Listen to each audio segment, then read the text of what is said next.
Hello guys, welcome back to my channel. আজকে আমি আবারও চলে এসেছি। তো গাইস, সবাইকে মকর সংক্রান্তির অনেক অনেক শুভেচ্ছা রইল, অনেক অনেক ভালোবাসা রইল। তো সবাই মকর সংক্রান্তিতে খুবই এনজয় করবেন। তো গাইস, আজকে হচ্ছে পৌষ সংক্রান্তির যে কীর্তনটা, তো আজকে হচ্ছে সেই কীর্তনটা। তো তার জন্য আমি সকাল থেকে উঠে অনেক প্রস্তুতি করেছি, এই আরক টারক দিয়ে সব কিছু রেডি করে রেখে দিয়েছি। এখন শুধু কীর্তনের দল আসার অপেক্ষা। তো তারা কিছুক্ষণের ভিতরেই চলে আসবে।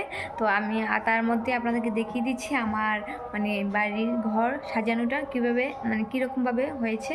তো গাইস, দেখতে দেখুন। তো গাইস,